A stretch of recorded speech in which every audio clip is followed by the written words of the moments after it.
Assalamualaikum warahmatullahi wabarakatuh. Perkenalkan, nama saya Nurafini, NIM 4320032. Saya akan menyampaikan materi makalah dari kelompok 2 hingga kelompok 6. Materi pertama yaitu materi dari kelompok 2, yaitu dakwah pada masa sebelum Islam, dakwah pada masa Khulafaur Rasyidin dan kekhalifahan, serta dakwah pada masa modern. Yang pertama yaitu dakwah pada masa sebelum Islam. Rasul bertugas untuk memanggil, menyeru, dan mengajak manusia untuk beriman kepada Allah dan menjalankan syariat agamanya. Dakwah sudah ada pada zaman nabi-nabi sebelum Islam. Allah mengirimkan Rasul kepada umat manusia dan menyampaikan agama Islam sebagai agama yang benar yang memperbaiki akhlak serta akidah umat-umat terdahulu pada zamannya. Kedua yaitu dakwah pada masa kekhalifahan.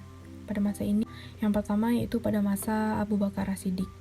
Abu Bakar As-Siddiq merupakan orang yang pertama menerima dakwah Rasulullah yang mengajak masuk Islam. Setiap kali Rasulullah menyebut nama Abu Bakar, maka Abu Bakar akan menyatakan penghormatan yang tinggi kepada Rasulullah. Rasulullah seringkali mengungkapkan Abu Bakar secara spontan atas menerima agama Islam tanpa ragu-ragu. Selanjutnya yaitu pada masa Umar bin Khattab. Umar bin Khattab mengikuti jejak pendahulunya. Begitu ia dikukuhkan sebagai khalifah, ia naik mimbar di masjid dan berpidato kepada mereka yang hadir. Dia menyatakan bahwa bangsa Arab ibarat seekor unta yang ditarik gelang pada hidungnya. Kemanapun ditarik, ia akan ikut. Islamnya Umar bin Khattab adalah kemenangan. Hijrahnya adalah suatu rahmat. Demikian sebuah riwayat yang menyatakan bahwa betapa besar pengaruh Umar bin Khattab pada perkembangan dakwah Islam. Selanjutnya yaitu pada masa Utsman bin Affan, yang mana Utsman bin Affan ini merupakan salah seorang dari as-sabiqunal awalun. Ia merupakan seorang yang sangat dermawan, yang kaya raya, yang mana ia menikahi 2 putri Rasulullah serta 2 kali hijrah. Saat menyampaikan Islam, Utsman bin Affan mendermakan 950 ekor unta, 59 ekor kuda, dan 1000 dinar untuk keperluan bela syikar Islam. Selanjutnya pada masa Ali bin Abi Thalib. Ali bin Abi Thalib merupakan salah seorang dari as-sabiqunal awalun juga, tapi dari kalangan anak-anak. Ia memiliki banyak ilmu, terutama ilmu ketuhanan dan ilmu keagamaan. Ia menjaga tempat tidur Rasulullah ketika Rasulullah hijrah ke Madinah bersama Abu Bakar. Selanjutnya materi dari kelompok 3 yang berjudul pokok-pokok dakwah. Yang pertama ayat Al-Quran tentang dakwah, yaitu surat Ali Imran ayat 104 yang bunyinya, A'udzubillahi minasyaitonirrajim, Bismillahirrahmanirrahim. Wala kuntum minkum ummatan yad'una ilal khair wa ya'muruna bil ma'ruf wa yanhauna 'anil munkar wa ulaika humul muflihun, yang artinya, dan hendaklah ada di antara kamu segolongan umat yang menyeru kepada kebajikan, menyuruh kepada yang makruf, dan mencegah dari yang mungkar. Merekalah orang-orang yang beruntung.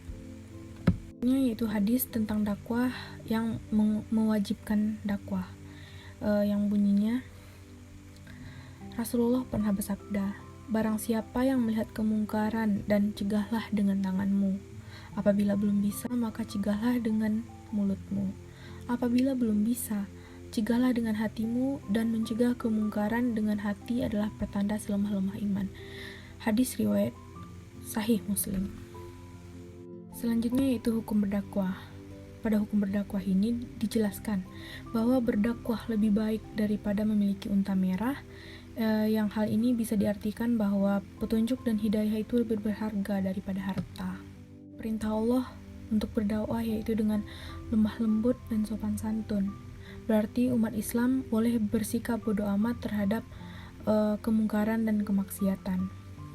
Perintah tersebut dimaksudkan agar dalam melaksanakan dakwah dijalankan dengan cara yang baik seperti yang dicontohkan oleh Nabi Muhammad SAW. Selanjutnya rukun dakwah ada 4. Yang pertama da'i, yang kedua mad'u, yang ketiga manhaj dakwah, dan yang terakhir wasa'il. Selanjutnya materi dari kelompok 4 yang berjudul Mabadi al-Asyarah dalam ilmu dakwah. Al-Mabadi al-Asyarah adalah sebuah istilah yang digunakan oleh ilmuwan untuk menjelaskan 10 hal pokok tentang sebuah ilmu yang harus diketahui oleh penuntutnya. macam-macam al-mabadi al-asyarah. Yang pertama yaitu al-had, yang kedua al-maudu, yang ketiga al-famrah, yang keempat al-nisbah, yang kelima al-fadil, yang keenam al-wadi', yang ketujuh al-ismi, yang kedelapan al-istimdad, yang kesembilan al-hukum al-syar'i, dan yang terakhir al-masail. Selanjutnya yaitu materi dari pokok 5 yang berjudul Manahij ad-Dakwah. Yang pertama, strategi dakwah. Strategi dakwah adalah perencanaan yang berisi rangkaian kegiatan yang didesain untuk mencapai tujuan sebuah dakwah. Macam-macam strategi dakwah ada 3. Yang pertama, strategi sentimental, yang kedua strategi rasional, dan yang terakhir strategi indrawi. Selanjutnya yaitu macam-macam dakwah. Macam-macam dakwah ada 3. Yang pertama, dakwah al-lisan, yaitu melalui lisan. Yang kedua, dakwah bi al-hal, yaitu melalui perbuatan nyata. Dan yang terakhir yaitu dakwah bi al-kalam, yaitu melalui tulisan. Selanjutnya materi yang terakhir yaitu materi dari kelompok 6 yang berjudul Uslub dakwah. Uslub dakwah merupakan segala cara dalam menegakkan syariat Islam untuk mencapai tujuan dakwah yang telah ditentukan, yaitu terciptanya kondisi kehidupan makmum yang selamat dan sejahtera atau bahagia baik di dunia maupun di akhirat. Selanjutnya yaitu macam-macam uslub. Yang pertama, uslub al-hikmah, yaitu metode dakwah yang meletakkan segala sesuatu pada tempat dan porsinya. Yang kedua, uslub al-mau'izah, yaitu metode dakwah yaitu melalui nasihat dan petuah yang baik. Yang ketiga, uslub mujadilah qudwah hasanah, yaitu metode dakwah dengan keteladanan yang baik. Karakteristik uslub dakwah ada 5. Yang pertama, berorientasi ketuhanan. Yang kedua, menyeluruh dan tidak parsial. Yang ketiga, kekinian dan tidak kuno atau tidak kuno. Yang keempat, berlandaskan ilmu. Dan yang terakhir, lokal dan global. Baiklah, hanya sekian materi yang dapat saya sampaikan. Jika ada kekeliruan, salah, dan janggal, saya mohon maaf.